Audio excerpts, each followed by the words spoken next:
right, welcome, ladies and gentlemen, boys and girls, to the DotA Procast. That is right, another week is here, another episode is here. I'm BreakyCPK, and joined by my co-host, the one, the only Elevated. How you doing, man? I'm good, man. Woke up early, went strawberry picking, got like 2 pounds of strawberries. Probably ate like 100 of them for breakfast, and it's been a good day ever since then. Is that a normal thing for you? In Oregon, yeah, pretty much. Really? Okay. Well, I've been apple picking. I can't say I've been strawberry picking though. It's a little more intense, I feel like. I'm not a huge fan of strawberries though. Although I had chocolate covered strawberries the other day, and those were fantastic. Chocolate makes anything better though, I feel like. So. Yeah, it's kind of the trump card, right? Yeah, it helps. Important question: what's your favorite berry? You know, I think we have to get that out of the way. What's my favorite berry? You know what? Funny, I guess a strawberry. Funny enough, I'm not a huge fan of them. I guess I'm just not a fan of berries in general. Yeah, I don't know. What about you? You know what? It's got to be blackberries. I think they're just the tartest, the best. They work good in smoothies, pies, all that stuff. Okay. Well, hopefully you guys are enjoying the food podcast so far. That's why we're here. That's why you're tuning. No. Again, we're here with the DotA Procast. So what this is, in case you missed our first week's episode last week, basically it's a weekly podcast. That's the idea, at least, where we talk about competitive Dota 2, things that happened the last week, and things that are, of course, coming up, and all the drama and news in between. And boy, do we have plenty. We have plenty that happened this week. You know, when we prepare for the next episode and everything earlier on, it's like, okay, I'm thinking, all right, we're going to talk about the Super Major, obviously, but what else are we going to talk about? Not a whole lot going on just yet. And then, boom, DPC announcement came out. So that's going to give us plenty of content. We'll talk plenty about that.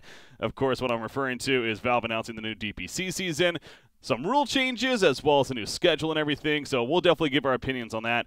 And then also, there's yet even more roster news to go over, including not only some teams picking up some new players, a new team even announced, some other teams kind of just breaking apart, as well as some players just flat out retiring from competitive Dota. So there really is a lot to talk about on top of, well, not even just the Super Major, because that itself is plenty as well. So, but Donnie, you ready to talk about all these things that happened this last week? Yeah, let's get into it. I mean, we're 2 for 2 in weeks with drama and plenty of topics. So, I think we should probably just hop right in because there's so much to talk about. Yeah. With that said, I do know, guys, fortunately we are dropping frames a little bit as far as video goes. We were trying to figure that out. That's why we were a little bit late with the stream here today. For whatever reason, though, my connection to the BTS stream doesn't seem the friendliest, so it's something that we'll look to get figured out for the future. I believe the audio's fine. I know the video does skip every once in a while. It's not you guys, though. It is the connection over here. So, again, doing what we can to make that as smooth as possible. Anywho, now, also, if you are tuning in and you may have saw the announcements, there was the possibility we were hoping to have a guest join us by the name of Noxville, but unfortunately he's stuck on a train apparently in Berlin. Yeah, public transportation. I know. Can never trust it, man. Sad excuse. So he will not be able to join us. We're seeing if maybe we could grab somebody else. So maybe somebody will randomly show up. But for now, at least, it's gonna be us two. But Donnie, we got Super Major. The Super Major, of course, yes, going on, and it really is living up to its name in quite a bit. I feel like, as far as it being a Super Major, not only with the prize pool and everything, but with the format we knew going into it is arguably going to be the best format of the season. It's turning out to, again, play out to be a very fun and entertaining tournament so far. Of course, we're, in a sense, I guess you can kind of say we're almost like halfway through. We've gone through the group stages. We do even have a couple of teams eliminated, and we have some progress being made. Of course, I'm showing it on screen for those that may not have seen all the updates just yet and how it's playing out. But Elevator, what is your opinion so far in terms of the Super Major and how it's just been playing out so far? Well, I've been lucky to catch, it's kind of at a nice time slot for me being on the West Coast. I've been able to catch a decent amount of the games. And from what I've seen, the quality of Dota has been quite high. Looking at the bracket specifically, it looks like we're kind of having, there haven't been a lot of upsets necessarily, but we're kind of seeing like how one would expect the tournament to play out so far. The teams that we would expect to beat other teams are doing so. But that also results in us basically having, at this point, all of the best teams left in the tournament, which is really nice. Because in previous tournaments, we've always had like 1 or 2 of those top teams knocked out pretty early because of the format. So I definitely am enjoying the quality of the Dota, the format of the tournament. The styling of the tournament is really nice as well. Yeah. And I think it's just been like a lot of people have been saying, it feels like a real major, which is kind of what we were all hoping the majors would feel like this season anyway. Exactly. And I want to really touch on one thing that you were mentioning there was the aesthetic of the tournament as well. From a production side, I know somebody that's, had the chance to go to a fair amount of events myself with Dota and other games, and I can appreciate what it takes to put on a show like this, but definitely the effort that they have put in, and that has been responded very well by the community. There's been many different Reddit posts made about it. They themselves have actually released a lot of these high-quality images in terms of use for your wallpaper and everything, but I'm a huge fan of the theme with the whole comic strip theme that they are going with for this event. So again, all across the board, really doing a good job of making this that epic event that you would hope that it is. Again, living up to the super major name. But again, talking about results and how things have been playing out so far, no doubt one of the bigger storylines going in was, of course, Evil Geniuses and what they were going to do within the event, how they were going to perform. They ended up going 0-4 in group stages, going 0-2 in both their series. They lost to BreakyCPK, and then they officially lost to TNC, which knocked them down to the lower bracket. They almost got eliminated on top of that by Team Spirit. We'll talk about a little bit more, but oh my god, that ended up being one of the better series, I think you could say, let alone game threes that we've had all season. A lot of it came to, yes, Spirit made some throw plays, you could argue, but Evil Geniuses somehow fought from behind a good 10,000 plus net worth deficit, and then they ended up winning it in the end, of course, to stay alive and advance on and set up one of the more hype matches, which again we'll talk about in a second to go. But Evil Geniuses so far, I mean, what's the status you think on them? Are they performing as expected, or is it better or worse? What do we think? Well, first of all, I think it's about time that we start classifying this team as a European team, because they definitely got carried past Team Spirit by the Europeans on their team. And as far as their expected results and what they're actually doing, I mean, I really don't think that you can expect too much from this team. I think that any results that they do have, as far as like if they get into top 6 or something like that, that's a pretty darn good result for this team, considering they literally formed like a week before the Super Major, if that. Yeah.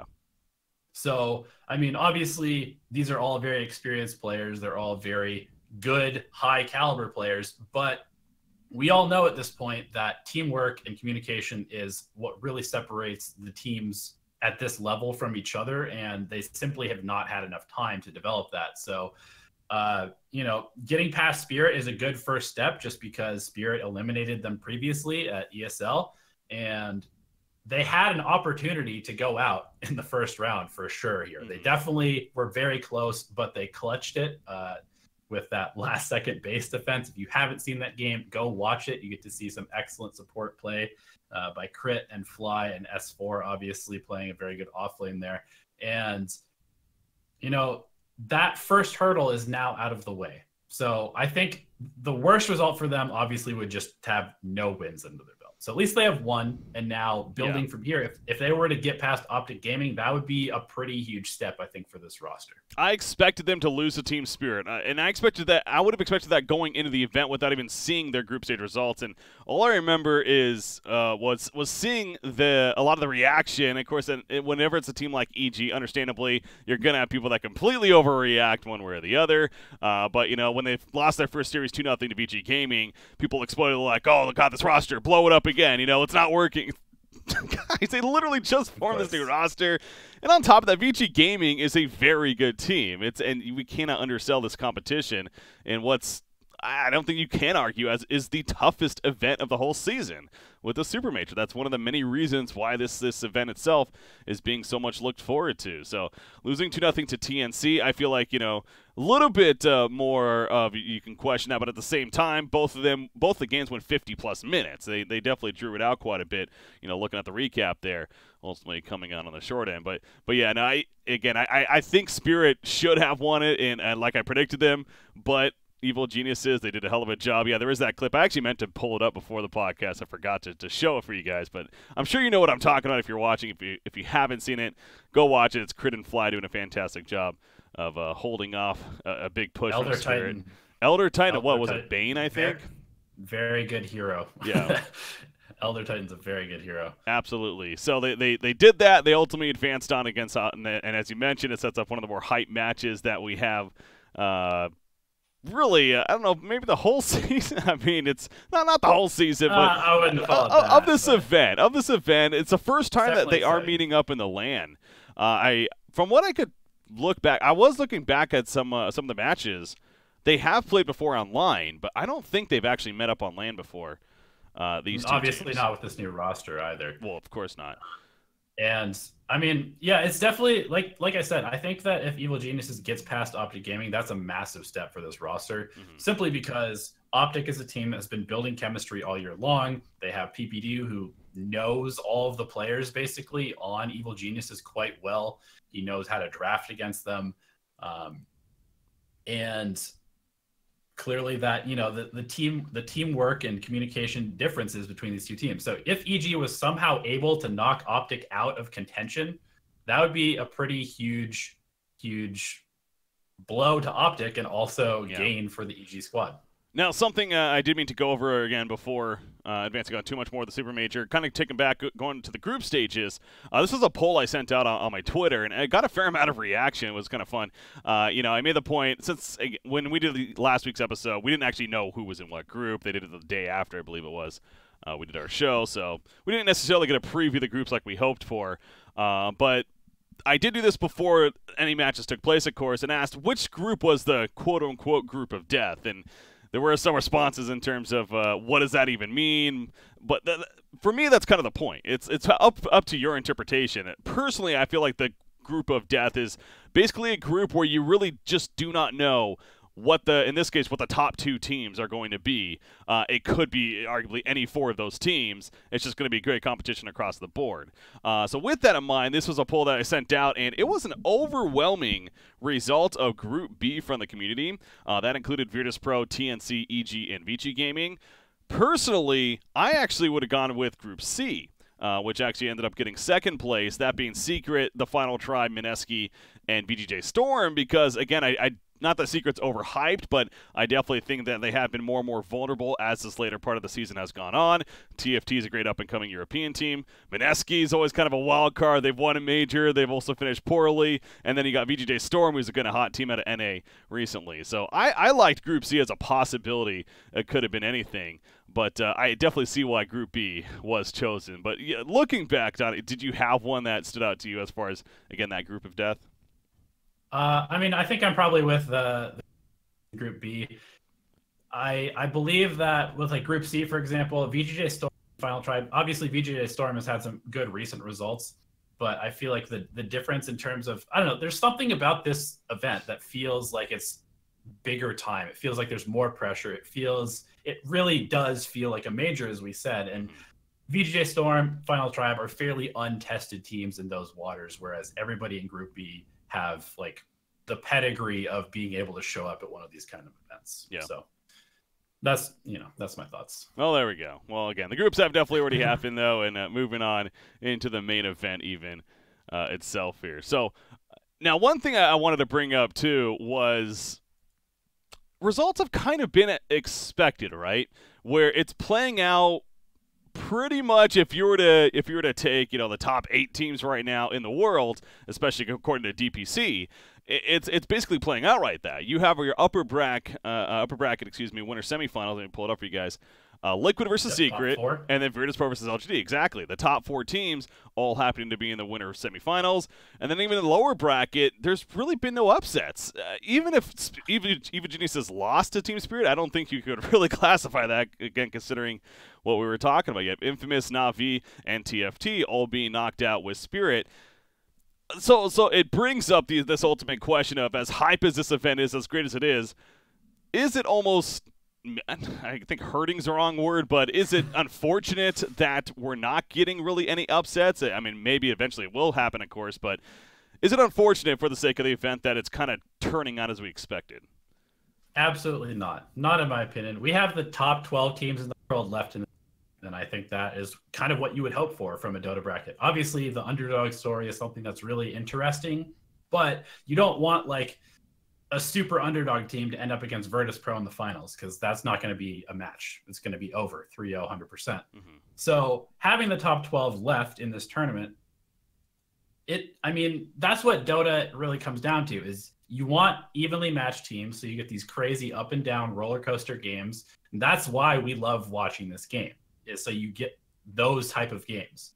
And, you know, with the top 12, like Virtus Pro, LGD, upper bracket, semifinal, are you kidding me? Yeah. Who doesn't want to watch that? Liquid Secret, this matchup has been going on for like 2 years. Everybody wants to see this all over again. Mm-hmm. E.g. Optic, TNC, VGJ Storm, Mineski, Vici, Newbie, VGJ Thunder. Like every single one of these matchups is must-watch Dota, in my opinion. And that's what you want from a tournament. Yeah, I think so. No. Yeah, it's again. I brought up that question just for the sake of discussion, but I'm definitely with you there as well. It's kind of silly to argue like, oh, we're not getting all these crazy upsets. Like, why isn't Infamous winning and going all the way? I mean, that just was never going to happen. But we are getting great matches as a result. I would have preferred to see Optic versus Liquid. I'm not going to lie, but again, that's just a little bit of the bias in me. Of course, I think it's fair to say. But yeah, definitely getting some great matches, and it's going to continue that way on throughout the brackets because of how it's playing out, of course. So I feel like a lot of people feel that way as well.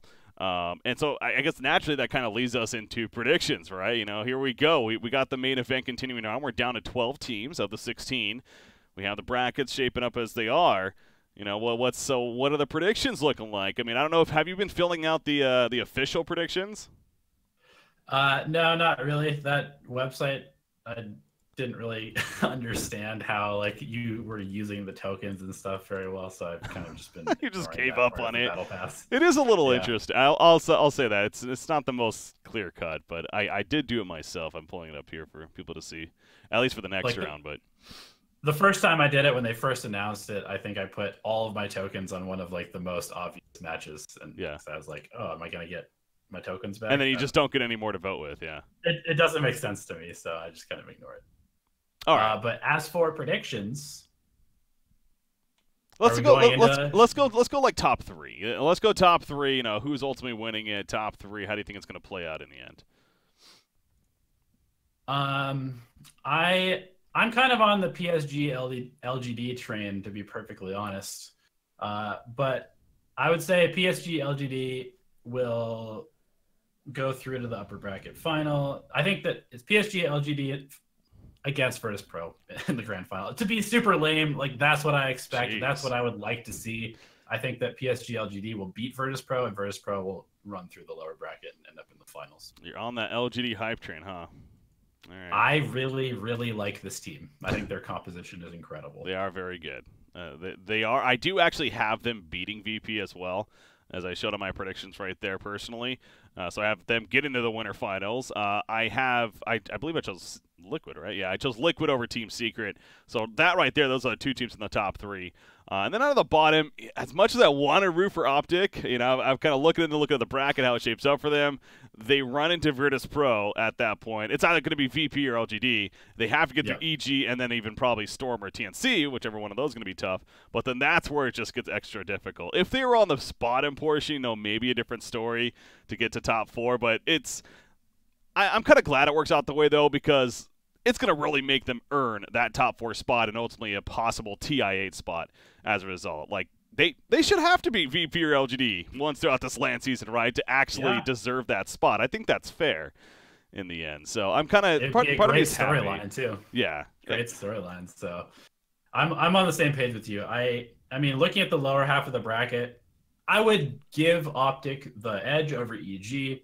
I think TNC will probably stomp VGJ Storm, unfortunately for Storm, but I think that's how that matchup is going to play out. Mm-hmm. I would expect Mineski to beat VG Gaming, and then Newbie versus VGJ Thunder. I actually have no idea. I have no clue. Like, I don't know what to expect from these teams when they play it, so it's hard to say. But then, like you pointed out, you know, if Optic does beat EG and they are able to beat TNC, then they face like one of the top two teams in the world by a fairly large margin, and probably where their run ends. Yeah. So with that in mind, I guess I'm personally leaning towards the VP train once again. I do think that they are going to keep up this crazy streak of sorts. And even though they'll lose to LGD, they'll come back in the grand finals and defeat them. So yeah, again, I guess neither one of us are willing to reach too far outside the box here as far as the results. But again, with the way the event's playing out so far, maybe that's just how it should be. If you're watching the games, it's hard to think anything else. Like Virtus Pro, I mean, Virtus Pro against Newbie, if you watch that series, like Newbie did beat VP in one game, but then VP came back and just like utterly obliterated them in game 3. And them playing the way that they are, PSG playing the way that they are, it's really, really hard to predict anything other than these two teams at the top at this point. Liquid Secret are both kind of like, we don't really know what to expect from them. They're obviously extremely good teams, but they just don't really seem to have quite that grasp on the meta, or like maybe quite the amount of speed that LGD and Virtus Pro play with. And if anything has been proven by this event, it's that speed of your draft and speed of the pace of play is like really, really important. And nobody seems to be able to match the tempo that these two teams are setting right now. Mm-hmm. So one other thing I do like to talk about before wrapping up talking about an event in general is, of course, stats and how things have been looking at the event when it comes to heroes and everything.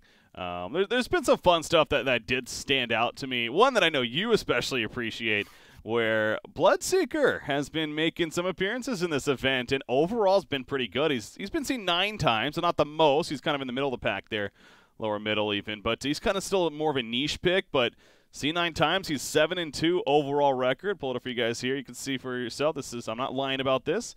But Elevate, I don't think you're the most surprised at this, are you? This is a hero that you've been a fan of for a while now. Yeah, I've been praising the Bloodseeker since the day I was born, pretty much. But I mean, like we just said, tempo is sort of the name of the game, and if you want a tempo hero, Bloodseeker is like one of the best heroes that does that. He's just ready to fight from literally level 1, and if that's how you want to play the game, then he pretty much empowers that type of play style. Mm-hmm. And one thing I did notice is that people are kind of picking him not necessarily as the core, the number 1 farm getter on the team, which I think is how the hero should be played. I don't believe anybody is believing that a Bloodseeker can out carry a lot of the really hard carries in the game. So having him as sort of this utility core that does a lot of damage is a pretty optimal way to play him. A couple other heroes that I wanted to highlight are Ember Spirit, who's making a comeback. He's been picked 14 times, has a 71% win rate, really high KDA. And then, I mean, another thing about the pro scene is that oftentimes the meta seems to kind of die a very hard and slow death for a lot of the teams that are maybe still picking the heroes that got them to this point, but then as the metas evolve, they're still picking them, and they're not quite the same hero. Like Dragon Knight, 23% win rate. Death Prophet, 40%. The most popular hero, Death Prophet is only 40% as you did. Like these beefy mid heroes, this isn't really a thing anymore, apparently. These objective-based mids, I guess you could say. Yeah, I mean, and this may be kind of like a side effect of that patch that we had, was it maybe 3 patches ago now, where they removed a lot of gold from building pushing? Yeah. And so obviously these heroes are, maybe starting to suffer from that, where it's not as important to get your entire team grouped around you pushing tier 1, tier 2 towers. Obviously, we still have Lycan winning a lot, but that hero is kind of different because you don't really group up with Lycan. And Lycan is just kind of a scary hero in any draft to some extent. Another hero that definitely stands out, more so for Team Secret, they're the ones that have been playing it actually plenty, is the Skywrath Mage. And, you and I were having some discussion on it even last night.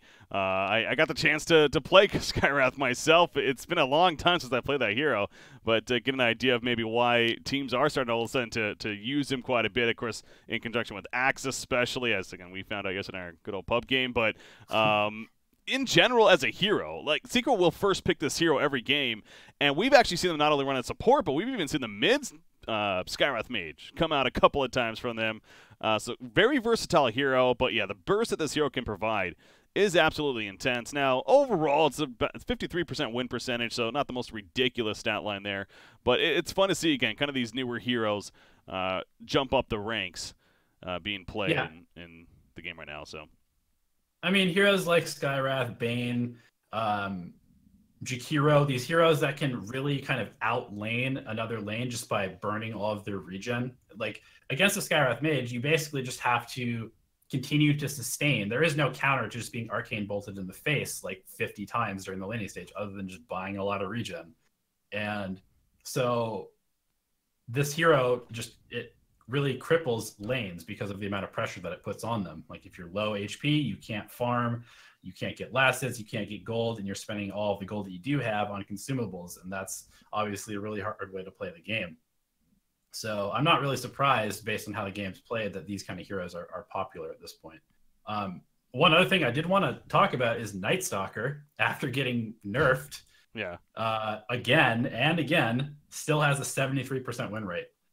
And it seems like teams basically just were like, okay, well, he doesn't have a mini stun. We can't use him as a roamer as effectively. Let's just put him in the off lane. And now he's like this super beefy, high HP regen off laner, running with a heavy dual lane like a Skywrath or a Bane or a Leshrac or something like that, and he still serves his purpose. So. And Optic likes to run him even in Pycat's hands, for the safe lane Night Stalker. So, again, another one of these kind of versatile heroes that is making, once again, an appearance on the scene. I'm also looking at player stats, pull these up just out of curiosity, and right away, one thing that stood out to me, Ramses, his KDA, he's 12.07. Next in line is Somnus at 7.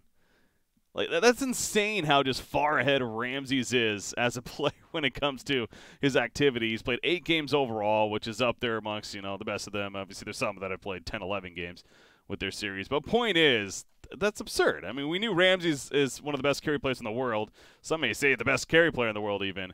But just seeing how ridiculously ahead he is over everyone else is pretty absurd right there. But I mean, if you look at the VP stat lines for Ramses, he is 11-1, 11-1-15, 11-2-3, 13-0-6, 19-1-5, 12-3-8. He's just, they're setting him up for success, and he's capitalizing because he's, like you said, possibly the best carry player in the world at this point. And he plays, the Broods and the Slarks, but then he also plays Death Prophet, and what I would say is probably still the most broken hero.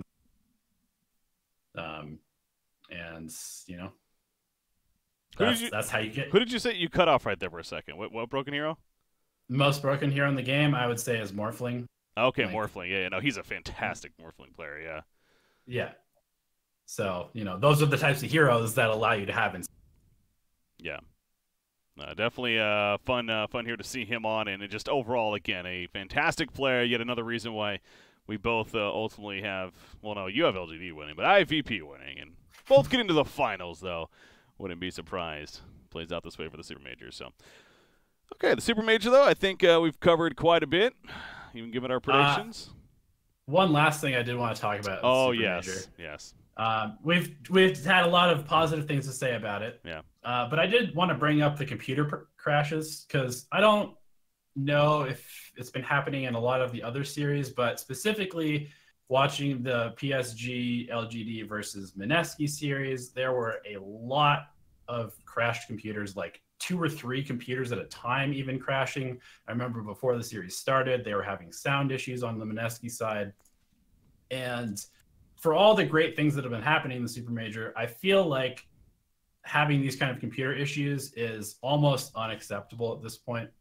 I mean, everybody knows that sometimes computers are unstable. Like, sometimes my Dota crashes. It happens. Yeah. But to have this happen in this type of game consistently, like many times during this game, and especially during these moments that were like, there was like a Roche fight that Mineski was taking to potentially come back into the game. And, they do pause, obviously, but at the same time, it's hard to play the game when suddenly you're kicked out of the game. You're like, oh, wait, what's happening? You have to sit there for 5 minutes while they fix your computer, and then you get back in. Like, this is something that needs to be fixed. You can't just have like spotty computer coverage when you're playing these. If it was to happen to a team like Optic Gaming, for example, or TNC, two of these teams that are still trying to compete for TI8, exactly. It just so happens that Mineski is a team that's already qualified, and I think that actually did kind of show a little bit. Like Mineski, I'm sure behind the scenes they were frustrated, they were pissed off, but within the game, I mean, as you said, it's technical issues. It happens. You know, what can they sit there and complain to the admins and be like, no, we need to replay this game? It was in the game 3, I believe it was, where there was a Roshan fight, and then consistently they had 2 or 3 different crashes within like the span of a minute. And from the viewer, it may not seem like that wasn't necessarily the biggest. It didn't have the biggest steal points, but at the same time, that just completely hurts the flow of the momentum and everything else. So I'm with you there. You know, if we're gonna praise the Super Major for as fantastic as it's been, you definitely have to call out the some of the issues that have been happening. The computer crashes. It is unacceptable. Hopefully it doesn't continue to happen. But, yeah, you do got to kind of wonder. And they're lucky in a lot of ways that it hasn't happened yet for a team like Optic in that very crucial situation. You know, you cross your fingers and hope that it doesn't happen. What if Optic's computers crash at some crucial fight against evil geniuses, whatever, and that is like half the reason they don't make it to TI? That would be such a terrible thing to have happen. Yeah. So. And, you know, like – I don't know. I think that a lot of the tournament organizers, they like build PCs for the event, but you know, I built my own PC and it doesn't crash a lot. So I feel like there needs to be a little bit more testing. Yeah, it's what they're constantly switching out SSD drives as well for like from player to player, and so yeah, they not only custom built the PCs themselves, but then there are some changes going on in between all the matches as well, and the teams that are using it. So. It's not as simple as just you building your own computer, to be fair. Well, but obviously. At the same time, yes, I do, again, get your overall point. It's like, if Ronaldo is running down the pitch and his shoes suddenly off, like... Who's Ronaldo? I'm an American. I don't know that name. All right. Well, okay. If LeBron James is basketball, I know him. And suddenly his shoes just break. You think that he's ever going to work with that shoe company again? His shoes no. Just imagine you say break, like his shoes just like shatter off his feet all of a sudden. Exactly. Like, no. His shoe just totally breaks off his foot. Yeah, I know. It's luckily for Super Major, it hasn't like truly like been this like, oh my God, this is ridiculous.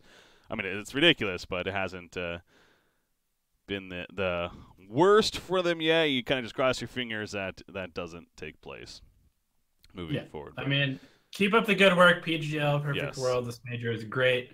I'm just saying, in general, for all TOs, computer crashing should be something that is like one of the highest things that is looked at when they're setting up the tournament. Yeah, if we're gonna flame ESL for good reasons, it's again an event like with PGL. It's overall does a fantastic job, no doubt.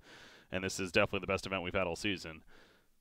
It's fair to call out some of the issues that have taken place. So there we go. And on that note, I think we will be good to wrap up talking about the Super Major. It continues tonight. I don't think there's a day off, if I'm not mistaken. I think it just continues on through.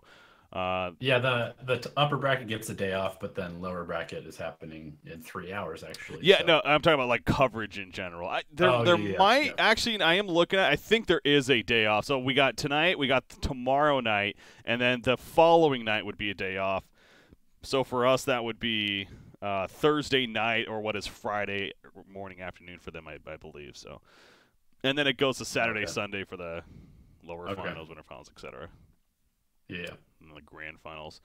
But yeah, it's going to Optic versus EG to kick off tonight. Boy, oh boy. That is going to be something. How long is the show usually? We usually try to take an hour and a half at the most is what we try to aim for. So been going for a good old 35 minutes or so right now. Give you an idea. And speaking of that, we are going to keep things moving along. Let's move on to our next topic. So done with the Super Major for now, but we still got plenty to talk about because of this announcement that came up. It was yesterday, right? I want to say it was yesterday. Yeah, just yesterday even. All of a sudden, the news about the DotA Pro circuit and next season and how things are going to change at least a little bit. Something I have personally stressed from the very beginning of this season was that it's a trial season. It's the first season they're doing this. They're putting it together. they're going to have to make changes going into a new season and kind of learn step by step. It's not like they could have just perfected everything at the beginning. That's completely understandable. Now, there are some things where you kind of look at now in hindsight, are like, what the hell were they thinking? But again, it's easier to say now than it was at the very beginning, to be fair. But some pretty significant changes across the board. We'll start with the roster changes. We'll start on the roster side of things. And again, there's a couple of paragraphs here that you can read over as well. But essentially, the biggest change with the roster situation is that there's no longer going to be a hard lock. Here, let me show. I've got the screen up and everything. No, but so there's not going to be a hard lock next season. Again, this is for next season. This season's still working out the same. It's going to go into TA8, etc. But for next season, no more hard lock with the rosters. You can change rosters anytime you want. You can remove players. You can add players. But it will work a little bit different in terms of the points and the consequences. Removing a player, you lose 20% of your overall points. Adding a player does nothing for your points. So you don't just get points now. There's no Lil situation joining Na'Vi and all of a sudden they're top 8 for DPC, which I think most would agree that just felt really ridiculous when it happened in itself. So as far as roster goes, those are the bigger changes. And then if they happen to use a ringer going into an event, I'm kind of just skimming through it to remind myself here, their points will be reduced by 40% for any points that they do earn at that event. But, of course, they could do that if they would like to. And then there will be the initial roster, not really a roster lock, but their initial roster that they're supposed to have announced by September 15, 2018, where then after that, that's when all these consequences will take place. But just on the roster side for now, that's the somewhat brief breakdown, I guess. What was your reaction when you saw I guess not only this, but the roster specifically? I like a lot of the changes. I mean, just the whole announcement, it's obviously really nice to see Valve communicating early about something like this. For me personally, somebody who's involved in the scene and fairly invested in the professional scene, it's nice to have some information going into the next season, knowing that obviously there was an announcement that there will be a TI9, which is also very cool. You know, kind of slipped in there a little bit. Start, right? Yeah. But it's nice to see them iterating on something that they clearly, you know, I kind of feel like a lot of people may have looked at this season and been like, well, was this successful enough for Valve to justify continuing to like work on the DPC? And having this announcement just shows that, yes, this is a product that will continue to develop year after year as they continue to support the Dota scene. So that's a very nice thing to know as somebody who is in the Dota scene and wants to watch Pro Dota into the future. Regarding the roster specifically, I think that this handling is a much better way than it currently is. And so as far as all the changes that were announced, I'd say 99% of them. Yeah, again, sticking with just the roster side of things, something that we've agreed and we've kind of we found out in the later part of the season is the whole idea that our open qualifiers this season are just going to be absurd. And it's almost unfortunate for the teams that truly deserve to just be in the open qualifiers to then have that dream chance of actually going through to the regionals and, you know, see what they can do there. Instead, we have Evil Geniuses, Complexity, VGJ. We have all these teams that are just known teams that are still going to be open anyways, taking out these potential underdog, you know, dream teams from the open qualifiers. So it's completely ruined the flow of the TI qualifiers as a whole, at least for the open part, unfortunately. So again, this removing that person, that was one of the bigger things for me. And like I also said, Lil joining Na'Vi, putting them in top 8 of DPC, it's just stupid. That did not make any sense in the first place, and it happened. And thankfully, Na'Vi, as we all expected, just kind of failed anyways and didn't make the top 8. But point still stands. It was pretty silly. People are not going to like you saying that. Well, it's true, frankly, so they can deal with it.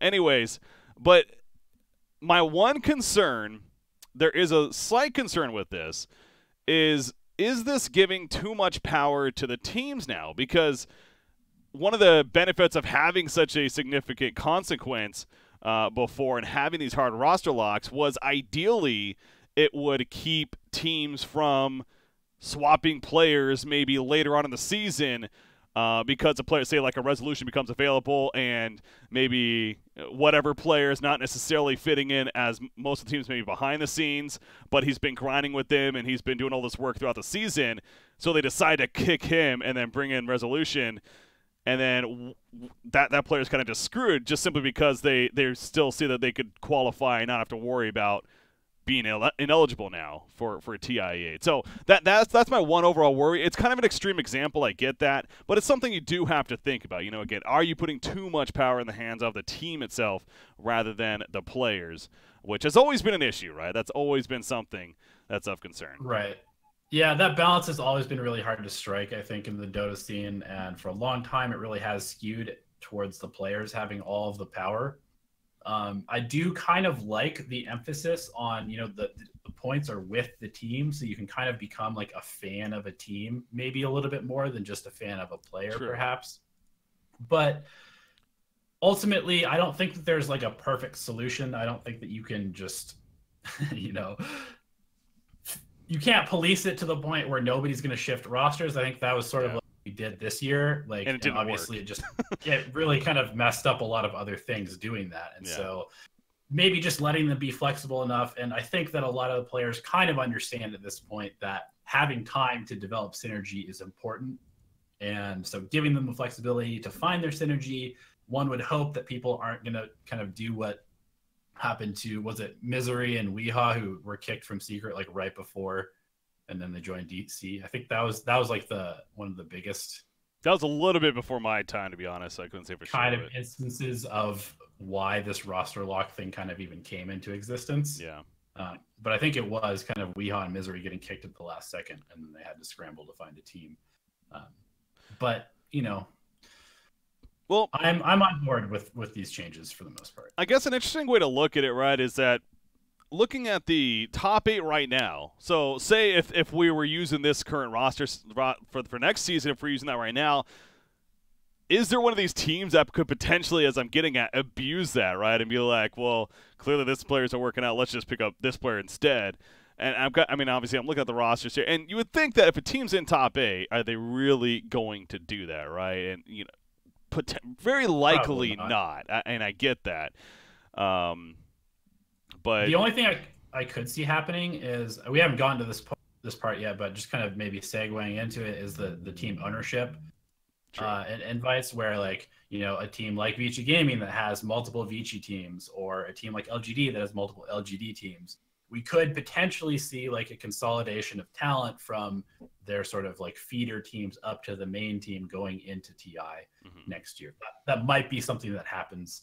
But I feel like that might be the only instance where a team that is near the top would shift their roster going in. I think you could make arguments for Newbie and VGJ Thunder, honestly, and especially with being the China scene in general. There's just so much that happens there with swapping around.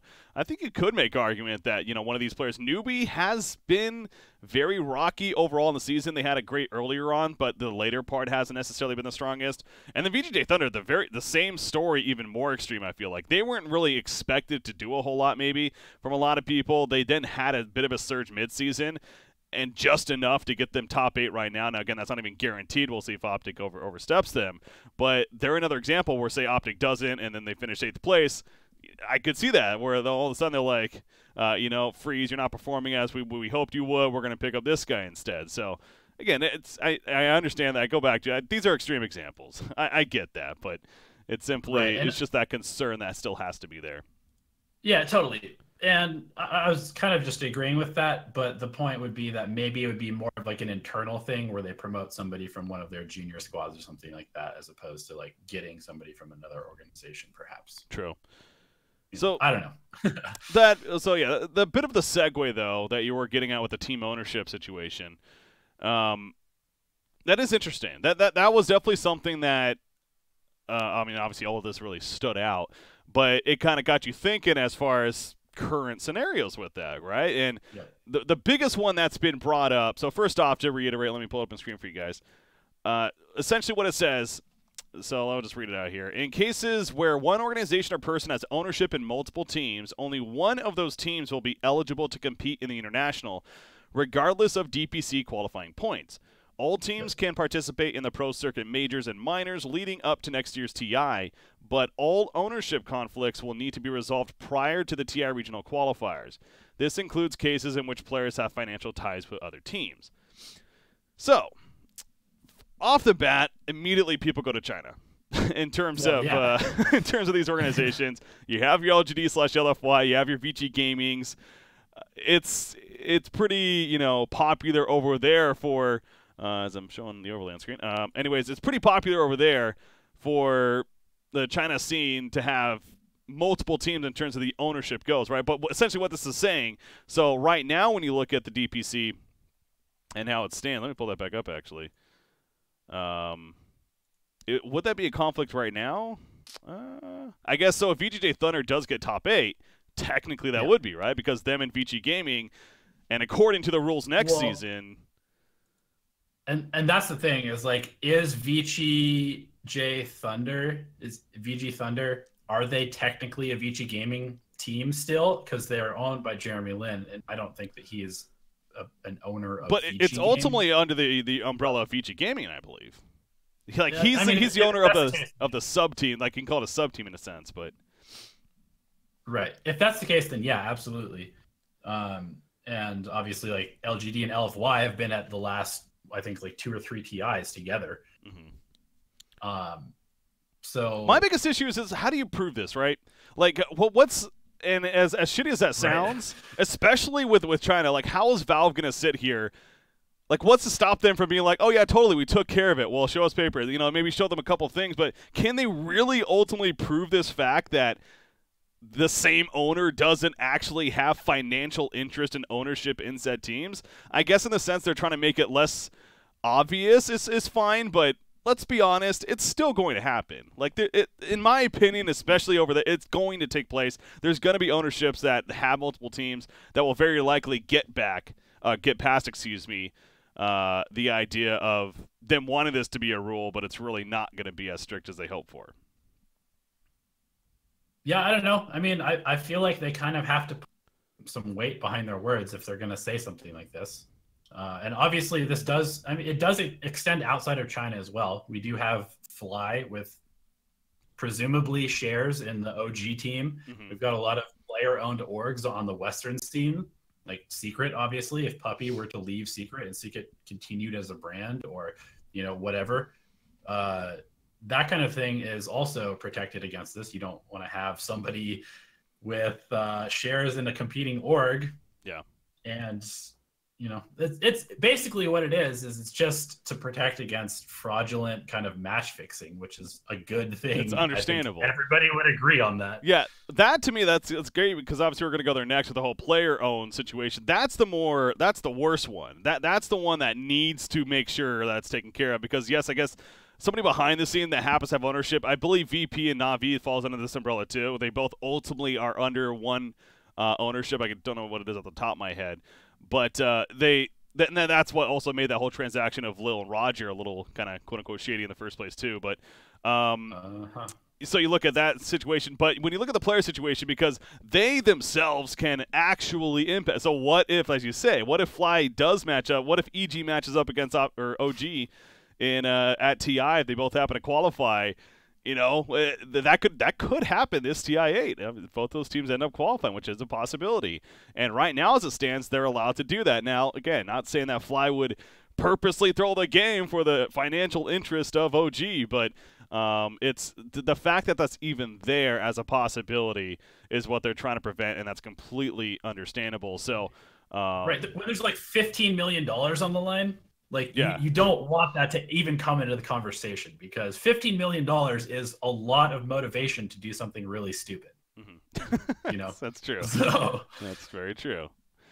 Yeah, it's one of those, again, we all completely understand why they're doing it. It will be interesting to see if it really messes up too much, though, because I go back to, it does kind of suck in some sense for a player like, again, Fly is a perfect example. Last season it was PPD actually. In fact, I don't know if PPD still has some kind of ownership in EG. No, he had to sell it all. He did have to sell it. Okay, that would make sense. Almost actually. 100% sure that he had to sell it all to go to Optic. But last season he formed that team, whatever it was called. I can't remember at the top of my head. But it was kind of a trial team just because he wanted to get back into playing. And I actually interviewed him last season when after that happened with something like this, being a possibly coming up, and like, is he concerned of facing off against EG and the idea that, is there something there as far as match fixing goes, right? Again, not that it would ever happen, but it's just that idea that they're trying to prevent, which it's a step towards that at least. So, yeah, I mean, I think that is just a good change in general. It's something that is necessary to continue being more professional, more regulated, which is just good for the industry in general. So that was definitely a good change to see from Valve as well. And then I keep saying one of them. I mean, this whole thing was big. But personally, the one that really stood out to me was how the minors and majors are going to work for next season. And I think inarguably even, this is probably the biggest change, of course, with this announcement. Off the bat, there's only going to be 10 minors and majors, 5 minors and 5 majors compared to this season. It was like 22 at the beginning. I think we lost a couple, but point is 20 plus majors and minors. It's really absurd.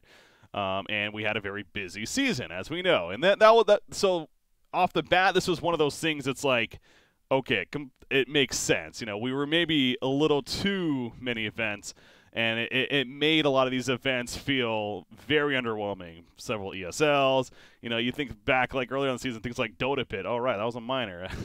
It's just what?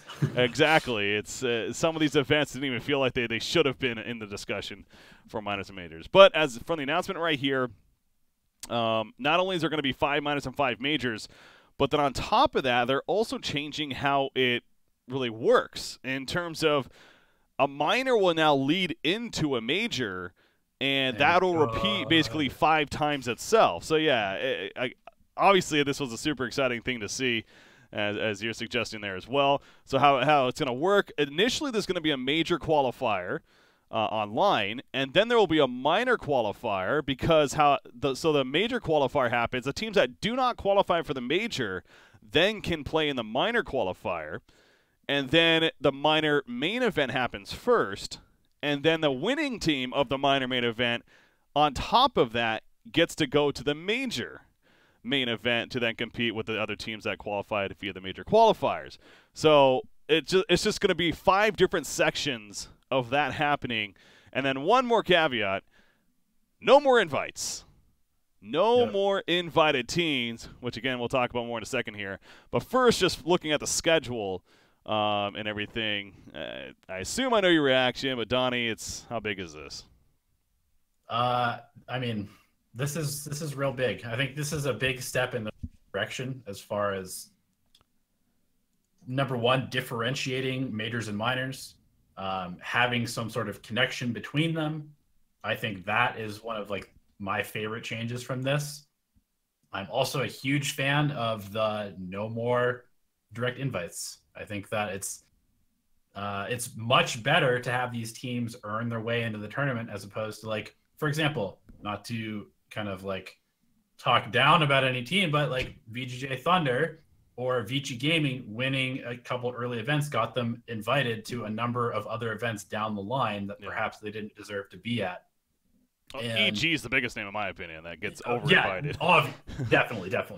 Yeah. 100%. And so I really like that these teams will have to consistently perform if they want to earn DPC points, because with only 5 of each, it's 10 events to earn DPC points. If you happen to not qualify for a major or minor, you're literally just sitting around for 3 months with no DPC points while everybody else is earning them. You kind of have to buckle down. Guys, we need to make this next major, otherwise we might actually not make TI.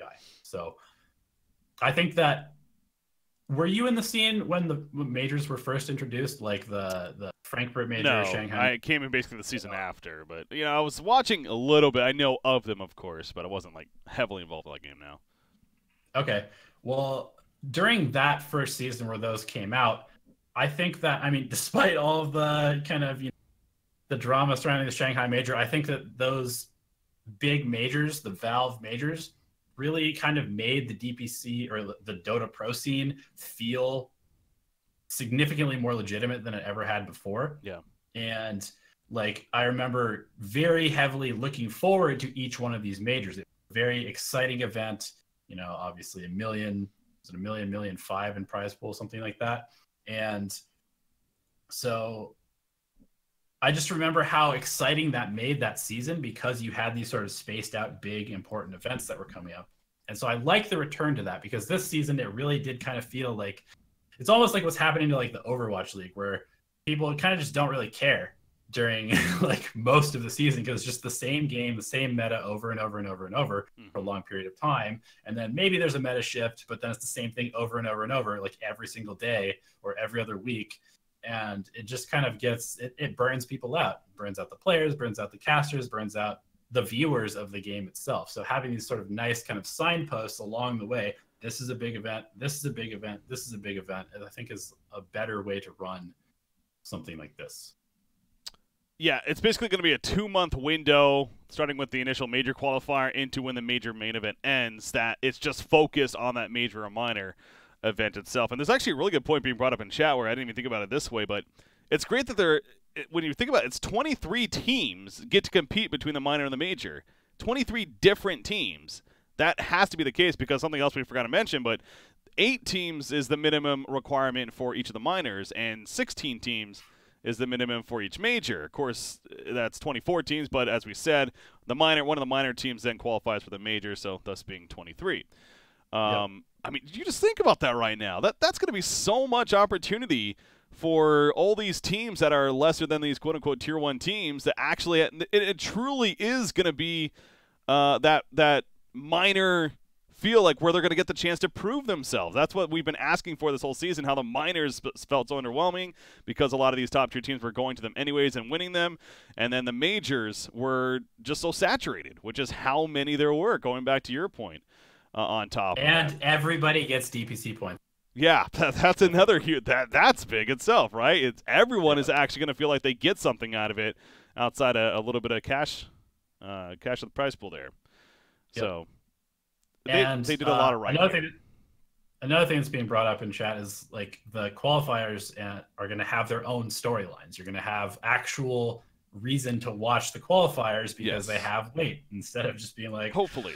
Well, yeah. I mean, a lot of that does come down to the TOs, right? And that is another thing that is being discussed. It's true. Several OD Pixel was one. I think actually Capitalist was one that I saw that he was the really one that stressed this, where he hopes that TOs 100% agree make more of an effort with this season because of how it's set up to actually have qualifier coverage legitimate in a lot of ways. Now, this is one of those topics for me personally.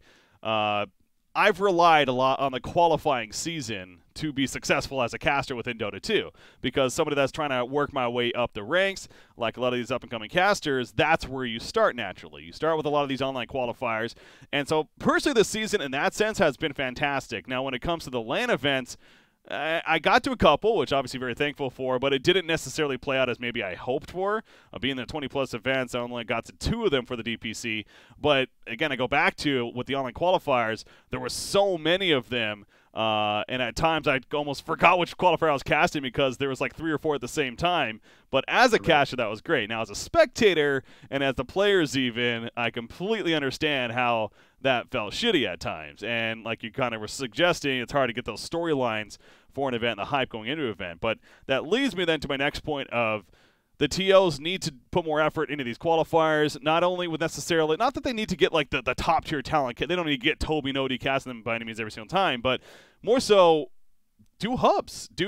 Fly some of the talent out to a specific location, whether it's the BTS studio or wherever, and truly make it feel like an event itself rather than just having me casting in my own basement with my pants off. I mean, that's essentially, what I did for so much of the season. And I can understand how that's... Don't tell people that. Well, it might have slipped right there. But, yeah, point is, hopefully the TOs do a great job of capitalizing on this schedule specifically with the qualifiers.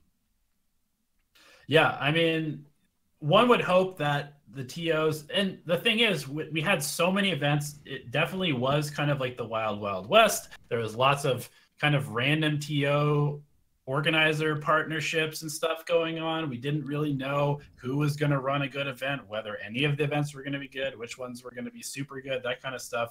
And one would hope that now, with only 5 sets of these majors and minors, that they will go to the TOs that have proved themselves.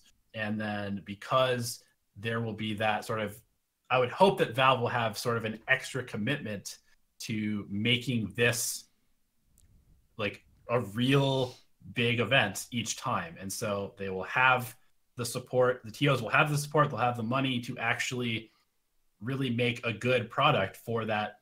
I mean, because it's going to be, what, it's blocks of like 2 or 3 months? Mm-hmm. Basically about 2 months, yeah. Right, so we'll actually have sort of like a mini season each time, yeah, which would be super nice to see. Exactly, it's going to be like DreamHack. These are your 2 months. Make it happen. You know, PGL, these are your yeah, that's how that's going to be fun to see what they do with it. Yep. A couple of other things. So a lot of positive going on here. We definitely agree that this overall is great. Now, you do have to think of it from perspectives of the TOs themselves and some of the concerns that have been brought up. First off, for the majors, something else that we overlooked too is that you're required to have 2 teams from each region. Yep. Ding, ding, ding! Off the bat, South America. They're going to be getting 2 teams now, every single major, and that on top of having no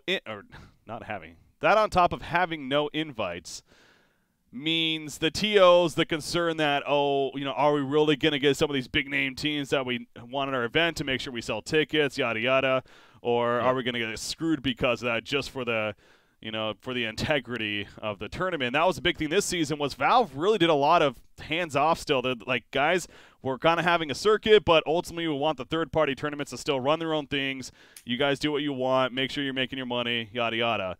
Now this is Valve kind of putting their hands on it a little bit more and be like, okay, we only have these 5 slots now. You have to work in this 2-month window, and you have to do a minor and a major. And another big thing is that we talk about this minor team winning that qualifies for the major. They have basically a week window when the minor finishes to the major starting to make sure the visas are taken care of if it happens to be in a different country, to make sure those flights and everything is just taken care of for that team. That's not easy to do sometimes. Now, that may force some of these TLs to just ultimately have it within the same country and the same place even, but these are stuff that you now have to think about, again, especially from the TL's perspective. Yeah, I am a little curious about how that really... I saw another thing brought up on Twitter about how, you probably aren't going to... I would assume that the minor and major are both run by the same TO, maybe? That's what I assume, yeah. I feel like that's probably how it has to be, because you don't want, like, okay, well, GESC, you get the minor, but then you're basically, like, making this whole storyline for PGL to run the major. That seems kind of like a weird way to run it. So I would assume that it's probably PGL running the minor and PGL running the major for their minor. But again, this is stuff that we don't know Maybe yet. Valve doesn't even know. This is Valve putting this out there and be like, we're kind of curious what they do. They might not even know, to be honest. Yeah, I mean, it is hard to say, and there is some concern about the minor specifically, because obviously you're guaranteed to not get 16 of the top teams, right? Mm-hmm. Like, you're guaranteed to only have tier 2 teams at your tournament, essentially. Yes and no, because one, there's no invites, and there are some regions that do go pretty deep. Like NA, for example, say like, of course, China. EG or China especially, but yeah, like right now, EG and Optic qualify. I mean, you're still going to get VGJ Storm and Complex. Okay, yeah, now that I'm saying it, maybe not as. But yeah, like China, there are some regions where you still get some decent teams, but that is a very fair point as well that you do bring up. They're not paired. Hold on. The first major slot is filled by the minor, but the minor isn't. Wait, what do you? So Deja in chat. So you're suggesting that they're not actually paired with the same TO? Huh. Yeah, it's an interesting way to do it. That does change things, and that goes back to the idea then unless they're having like visa issues especially is going to be an issue, right? Like you have an event for a minor that's in Europe somewhere, and then the major that follows happens to be in China. That team that happens to win, are they going to actually be able to get that situation taken care of right away in time? I could see that being an issue. And how set are these dates is my other thing. I've heard rumors that these dates aren't necessarily 100% hard set in stone. They might be a little flexible for the TOs. But yeah, I don't know. They announced the major's been filled, but not the minors yet. Interesting. So I guess we don't actually. That goes back to we still don't know yet, but yeah. Yeah. So obviously we'll be finding out a lot more about this probably in the upcoming weeks, maybe after. I mean, they would have to be before TI for the most part because we're moving. It's gonna get September is the first major qualifier. Not very long after TI is over. So I'd expect a lot more news to be coming out probably in the next month. Yeah, maybe even more of a hard schedule. I mean, we got a pretty good schedule last season. It was basically at TI, right? I want to say that we got kind of not only how it would look, but a schedule of organizations and stuff, what they'll be running. So, yeah, within the next month or so, I agree there. Should ideally start hearing more on that. Whew. So, yeah, that was quite the announcement. A lot of stuff coming out from it. And now I guess the ultimate question goes to, did Valve make enough changes for next season? Because, like, I go back to from the beginning of the season, I personally was stressing the trial season. They're going to need to make plenty of changes, and some of the bigger ones was the roster lock, the idea of DPC points, how they work. On top of all of that, the congestion of events, especially with the majors, kind of made a lot of them feel underwhelming. Right there, all those answers seem to have got answered. All those questions seem to have got answered. I can't think of another thing right off the top of my head where they maybe needed to really address. So I think personally, yes, they did do enough to satisfy me at least. Yeah, I'm in the same boat. I mean, obviously, there's always going to, just because we don't have all the information and we don't really know who's going to step up, but I feel like all of these changes are in the right direction. Like, I don't look at any of these and think, well, that's not a good idea. So yeah. I'd say that's definitely a positive. And again, to reiterate, it makes me happy to see Valve continue to be very involved in developing and promoting and like helping to just keep building this professional scene, because, you know, there's been a lot of people being sort of worried about Dota because obviously we have lost a decent amount of our player base, but this kind of thing, having more structure, catering to the hardcore fans is definitely something that Valve needs to continue to do if Dota is going to survive. So got the poll on screen for you guys. Not the most votes, but for those that did vote in chat, majority yes. Only a couple of no votes there. I'd be curious for those that did vote no. You know, what more were you looking for out of it? But yeah, getting their hands on, I think, is a big point for me too. Because I was a little scared, and like a lot of people, that they were kind of just let it be as it is, as it was for the most part, and still just keep it in the third party hands. And now, because they're doing more control, again, that goes back to, will the third-party TOs be receptive to this, or will we start seeing them kind of back out and be like, you know what, Dota 2 is just not worth it anymore? That could potentially happen. It really could. Now, from what we're hearing, apparently all the majors have at least been filled. Again, it's only 5 of them, but still, the majors have been filled. So that's a good start, but it could be a possibility. As I said that, it's a couple more no votes have actually coming in. So feel free to leave a point in chat of what if you voted no. But one other thing that I thought was kind of interesting as a concept, and something that I think LD actually even tweeted about, and it was one of my first thoughts when I saw this schedule, is that it seems like a really good opportunity for there to be some sort of regional league like China has with, is it the DPL that you were casting, or it's like the Chinese season that's going on? It seems like a good opportunity, like, for teams to continue to get that high level of practice if there was some sort of league in the other regions for teams to play in.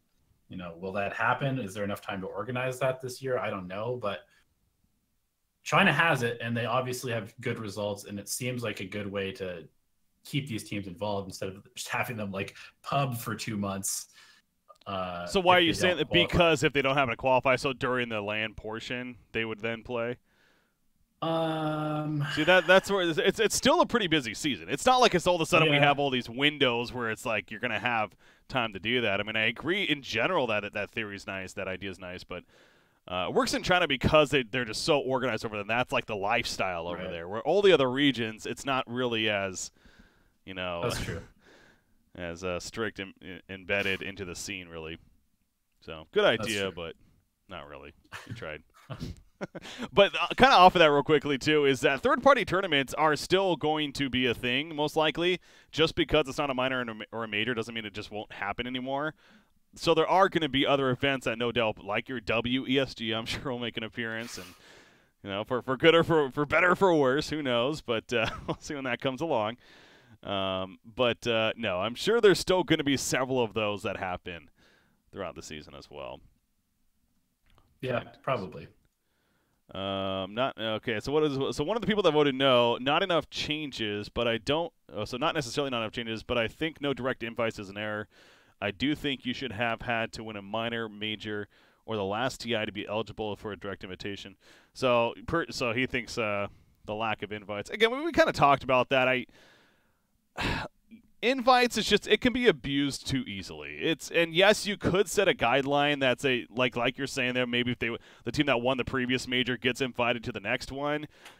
I mean, I guess with something like that, I'd be fine. But that's not even like an invite. That's just like you qualified then for the next major. That's not even really an invite. A lot of the invites now are just simply like, we like this team, we like this team, we like this team. Navi, you deserve to be in the super major. Yeah, you sell seats. Tickets. You sell so yeah, come on, Navi. You can play in the super major. I'm ragging on them too much, I know, but Salt. Yeah, just a little bit. It's the whole season, man. Some of these teams. Okay, but yeah, so that's a DPC discussion. Like you said, I'm sure we'll have more information come out over time here, but this initial burst, I mean, that was big. We did not see that coming. At least right now, so fun to see from Valve there. Okay, not a whole lot else to go over here as we are kind of on the later part of the show, but at the same time, there's still a little bit to talk about, including some roster updates. Last week, we had some big news with roster updates, of course, the whole Evil Geniuses situation. On top of that, that meant OG was without a couple players. And, well, turns out we know the new OG players now. Thompson and Anna officially joining Team OG, in case you haven't heard yet. Thompson and Anna. Now, Anna, obviously a lot of you should be familiar with if you know OG from any bit of history. The first iteration of the team included him and their major victories and everything. So, second iteration. Or second iteration, yeah, excuse me. Last season's team, better way to put it. Anyways, he was their mid player, fantastic player. Going into this season, though, they announced that they were going to be dropping him. They picked up Resolution. That didn't last too long, and now here we are, flying S4, moving to EG. But so Anna coming back, that was one of the names that definitely came up. Thompson, though, not as known maybe. He is a bit of a streamer that's kind of rising the ranks. But personally, at least, I know him as a Quaswex Invoker Master.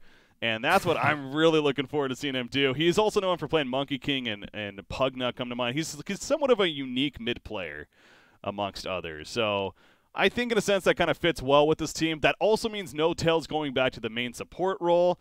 Seb will be their offlaner. Jarex is the only one in a sense that's going to be like the same player and role. Everything else is going to be different on the team. So, off the bat, personally, I think they made the best of the situation. This was a tough situation to be in.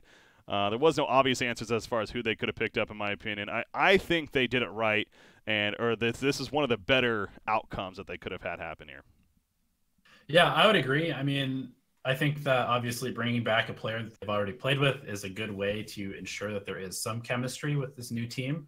And Anna is obviously a very, very good player.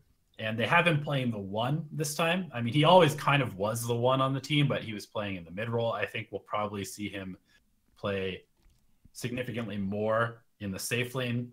He played some safe lane back when he was on the team as well, but it looks like he'll be mostly a safe lane player now at this point. And that is probably a good change for him because he always seemed to have some sort of problems with the laning stage in early game but as somebody that you're dedicating a lot of resources to make sure they have a good game, having them be your carry, your safe lane, your position one officially is probably a good change. Then obviously I like that No Tail seems to be kind of into the idea of bringing in new talent. I like that there's new talent coming into the scene. I think that's really important for the scene. And picking up a player like Thompson, who has sort of been building some hype. His stream has been growing, and he's obviously a very interesting and entertaining player to watch because he's super high skilled and plays interesting heroes. I agree that it's a pretty good pickup of these two. And also moving Seb to the offlane role is an interesting change, but he also seems to be kind of that playmaking player more so than a carry. He seems like I'll do what's needed for the team kind of player, kind of like No-Tail, to be honest. I mean, obviously No-Tail has history playing support in the past, and he's been all over the place. So diverse players, they can make it work. Because again, also go ahead. Also, Wisp is back in the meta hardcore. Very, very good hero. No-Tail is one of the best Wisp players historically. Oh yeah, if you play OG in the qualifiers, like with this new iteration, you ban Wisp 100%. Like he's a strong hero right now, and No-Tail's back to support. Yeah, you definitely do that. There's rumors of like a Cinder and Keizu. Again, we're coming to mind. Somebody personally, I think a player like Black was also another one that would have been fun to see with a new iteration. Because personally, I just want to see him back on the scene. I think he's just a good guy, but it's fun seeing him at the Super Major course as a caster. But again, it goes back to, in the end, Thompson, definitely younger players. Thompson and Ana, I think it is a good fit for them. Agreed. Weren't the only team, not to spend as much time on these next ones, but Alliance, no, I guess we could, just for the sake of, this was a legend after all. Loda officially announced that he retired from competitive Dota, and Dota 2 for that matter. Of course, he comes from the Dota 1 days, one of the few players, when you think about it, that's been, it not only was a very significant player in the early Dota 1 days, but has had a lot of impact in Dota 2 up until now. We're again announcing his retirement. So with that in mind, the replacement and announced Quakefa, formerly then of Mad Lads, announcing that he's now part of the team and taking over as the carry player as well. So, but I think the bigger news is no doubt Loda officially announcing his retirement. Personally, I'm not surprised because my time, although I've known Loda for a long time, my time since I've been in the scene as a really grinding with as a cast for the last almost 2 years now, he's not been the best. And that just to be blunt about it, these last couple of years have not been the best for him, let alone Alliance. So, but I do also understand how much history this guy has in Dota in general and what a legend he truly is. Yeah, we'll always have that TI3, that Alliance team to look back on. And I mean, just the fact that he has been around since the very, very, very beginning of the Dota competitive scene and has really paved the way for a lot of players, because I think any of those sort of like the old school players that have been there since the beginning, a lot of us who are interested in professional Dota, whether you are a player, a caster, just a fan of the game, really does kind of owe these initial players a lot of gratitude, because without them grinding for years for no money, we would not have the scene that we have right now.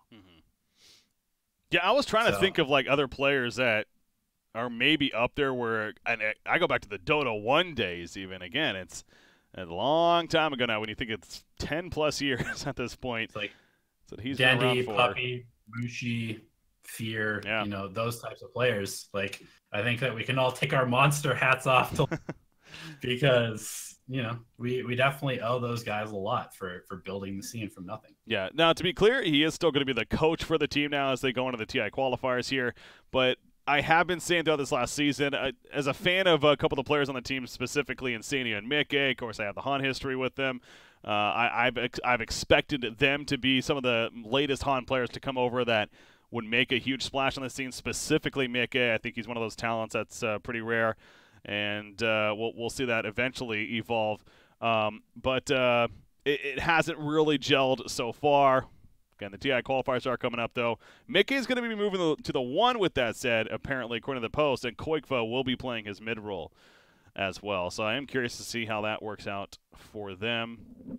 Then you got Boxy, Taiga, and Insania of course, completing it out. So Alliance and OG, these European teams, new roster is going to be competing in those TI qualifiers, perhaps the region where with the most question marks of what to expect. And even more, even more questions, because that leads into the next team. She's just about to bring up, and you showed me this tweet as we were. That's not what I wanted. As we were going live here, Alan Cook, who's formerly of Ad Phenom, the manager for them, he tweeted this out that this is a new team he's going to be looking over. It's the new Misery Squad. We knew Misery was looking for a new team in the interview that he did last week even.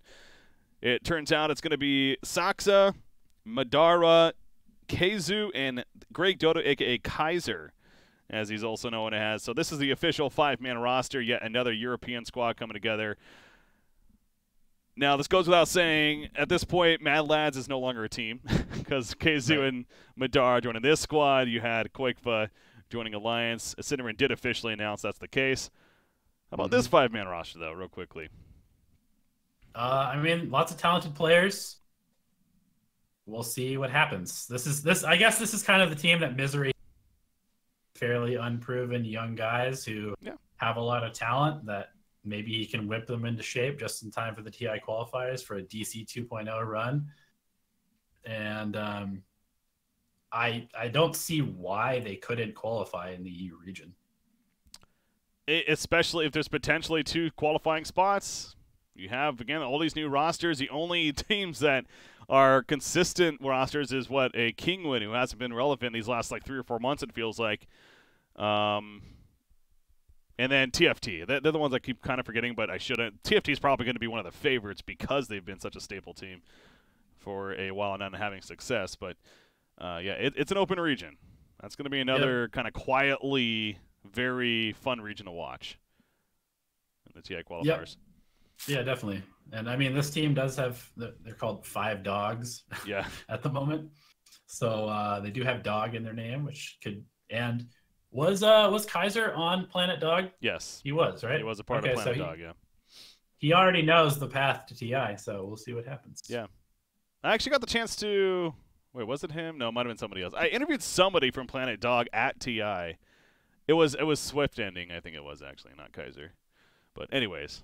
Yeah, he was part of that squad there that made the fun run to the event and had a year up. Good to see. Some other tidbits, as we mentioned, Mad Lads officially no more. The TI8 hub was announced earlier today. Cinnamon was part of that, so that kind of officially, then Cinnamon actually made a tweet about the whole situation as to why he's going to be casting the qualifiers because Mad Lads is no longer a team, as we now know with all this development coming out. So it'll be fun to see him, casting that event as well. And then eventually TI itself, of course, as a caster, which I'm sure, knowing him, he'll be there. Hopefully. Yeah. No, I mean that. Seriously, I didn't mean that as like a sarcastic thing. I generally think he's a very good caster, very good analytical caster, and deserves to be there, no doubt, with his history. Demon also retired, another long-standing player. Definitely feel like it's at least worth a shout-out to that. He officially made a video. Again, things just haven't been working out for him lately, and he finally decided that enough's enough. I think he's still planning to coach, if I'm not mistaken, but not going to be a player anymore. And then TNC Tiger, a new squad that was announced. 1437, In Your Dream, a couple of the more known players on the squad. Just thought it was worth at least making a point. Let me close these chat windows I got open. I don't know. It's, again, another case. Southeast Asia, who knows if they can make a splash, but worth mentioning that at least. Yep, totally. Okay. That leads us into our final segment. We'd like to at least have one of these game show segments for each of the episodes before we look to really wrap things up. And this week we decided to keep it pretty simple, just go with the chances, we're going to call it. So in my case, at least, I'm going to go with like a percentage chance. What's the percentage chance we think something is going to happen? We'll start with one was discussed amongst the Twitter community. I don't know how it got started. I think it's mentioned something about Nahaz making a point of it and got discussion going from there. But what are the chances Virtus Pro actually wins TI8 coming up? Again, still a little bit away. But what would you put the chances are that they win TI8 at this point right now? I'll give them a 20% chance. I think that's I think that's fair based on their performance, based on how good the roster looks, based on how good the other teams look. 20%, that's like, 1/5. I think that I think they have a pretty good shot. I do think that they do have to worry a little bit about just, the TI pressure. They've succumbed to that in the past, but they're definitely the highest chance team to win, I would say. For me, I'm gonna say 5%. I'm gonna be low down there, and for a couple of reasons. One, we're talking about an event that is gonna have anywhere between 18 to 20 teams, with a very forgiving format in a lot of ways, and yeah, ideally for a team like Virtus Pro, should be able to take advantage of that. But at the same time, I'm also thinking back to previous TIs, at least in the more recent years. You think of like the big name favorite teams going in. Did they necessarily win the event in the end? I don't think that was the case for some of these recent years. I don't know. I guess Wings Gaming was pretty hyped going into the event. I can't say off the top of my head though, but point is, there's always some good storylines in TI. That's for sure. Like, yeah, it isn't usually very cut and dry. It's going to be the top. Yeah, and again, we're talking about 18 to 20 teams. As great as this team is, one of the stronger teams we've had in recent history, it's a tough event. So I'm going to keep it pretty low and go 5% that they are going to win TI in the end. So Loda, all right. Okay, yeah, you do the next one. Yeah.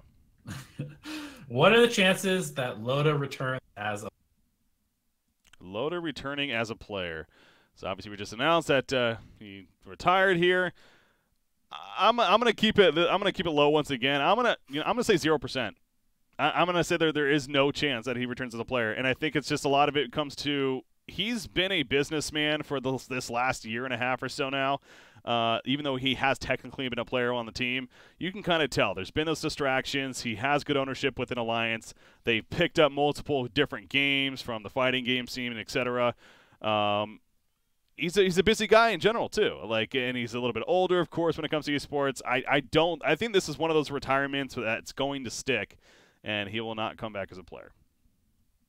Cool. And I'll go the exact opposite end of the spectrum. I say it's 100% chance that he's a player, but with the caveat that he comes back for some sort of Legends All-Star match with him and Dendy and Puppy and Kuro at like TI 16 when everybody else is retired.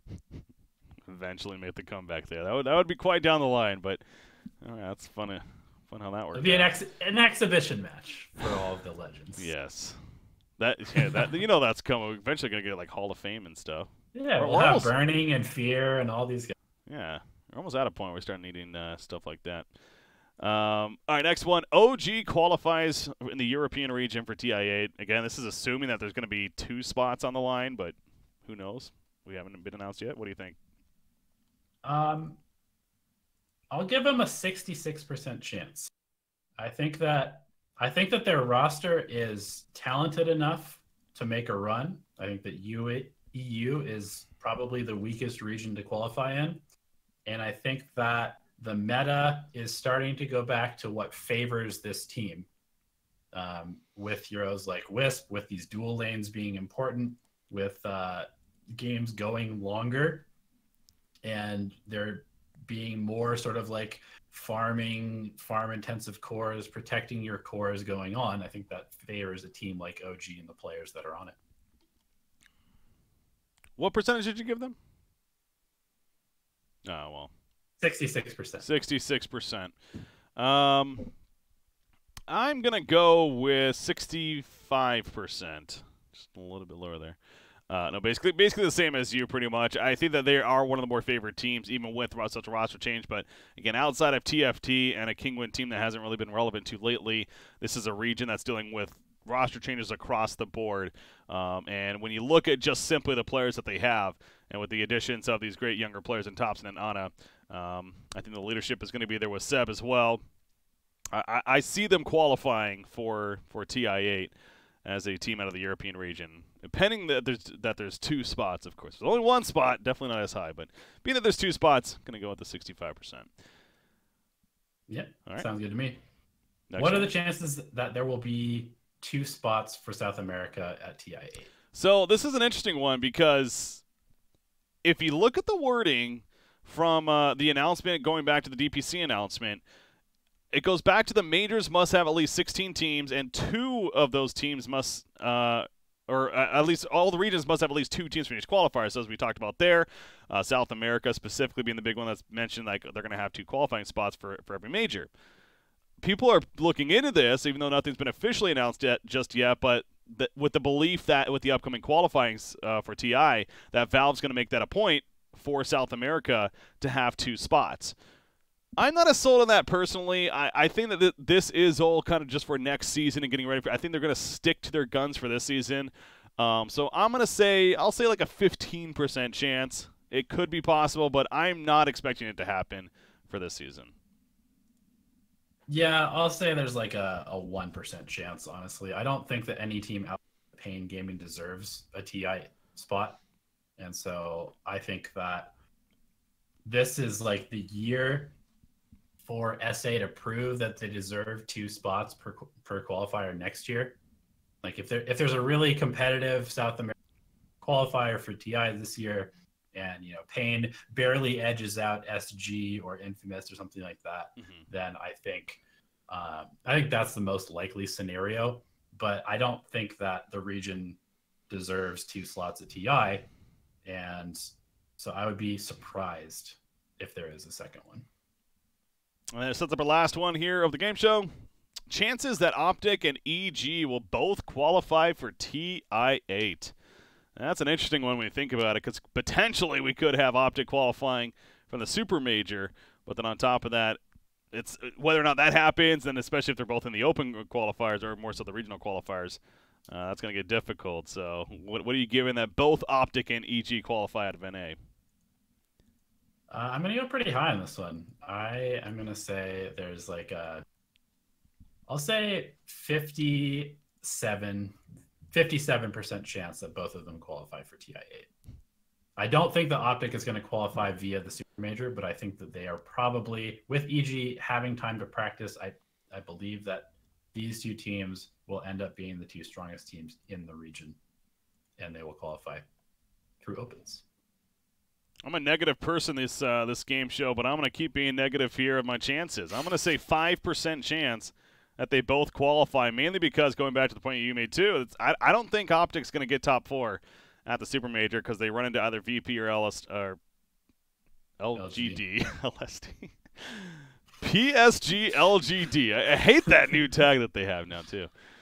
Anyways, because they're going to run into one of those teams, probably going to be knocked out by them. So, yeah, that means then they're both going to have to play in the qualifiers. And they're potentially good. There is a scenario where only 1 spot could be – there's probably going to be 2, actually. It's just a matter of whether or not they get 3 more so. But anyways, even if there's 2 spots, I do think Complexity is a somewhat scary team. VGJ Storm especially, I would favor them over EG right now as well. So I do not think there's a good chance that that both of those teams will actually qualify for TI8. But could you imagine not seeing EG at TI8, by the way? That very likely could happen this season, more so than any recent season, of course. Yeah, I mean, it's definitely possible. I'm more of a believer than you, but it would be an interesting year if we didn't have the likes of Sumail, RTZ, Fly, S4. A lot of former TI winners not be at the event if that's the case. All right, Elevated. I think we've reached the end here as far as the show goes. So pretty good timing. Hopefully you guys enjoyed it yourselves. Well, plenty that we went over. Thank you all for tuning in. Yeah. Any last words from yourself before we wrap up? No. Thanks for having me on. Thanks for everybody tuning in. And I am very excited to watch the Super Major to its conclusion starting tonight. So in 2.5 hours, like just over 2 hours from now, Optic versus EG is supposed to be starting here if you're watching, of course, the stream live. Cannot wait for that. That is going to be exciting. Super Major continues. Not only that match, but, of course, the rest of them throughout. So, of course, come next week's episode, we will be talking about how the event went as a whole and start then previewing the Open Qualifiers. Because, again, we jump right into it. It's like, what, a 4-day break after the event, and then the Open Qualifiers are set to begin. That's insane in itself. Teams are going to have to fly back home if they do, and playing these qualifiers. It's going to be pretty chaotic for some of these squads that are currently at the Super Major. But that's why we love it. That's the Dota 2 Pro Circuit for you. But for this season, that's what we got, and we are enjoying it definitely. But ladies and gentlemen, hopefully you guys enjoyed. Again, unfortunately, we didn't have our guest for today, Noxville. He decided to ditch us. No, apparently had his train cancel, or not cancel on him, I guess. But there was something that happened that got him caught up. Wasn't able to join us. But still had a good show. Let us know what you guys think as well, and we already look forward to seeing you next week. Again, you can check out the YouTube content as well as the SoundCloud on the BTS podcast side of things. It'll be up as soon as possible in case if you missed any of it. You can find me at BreakyCPK. You can find him at Alchemy Elevated. Is that right? Yep. That is right. Yep. It is below his name anyway, so you can just check there as well. And you can find us next week. This is the worst outro I've ever done. Have a good night, guys. The DotA Procast. We'll see you. We'll see you guys next week. Have a good night. Until then, peace.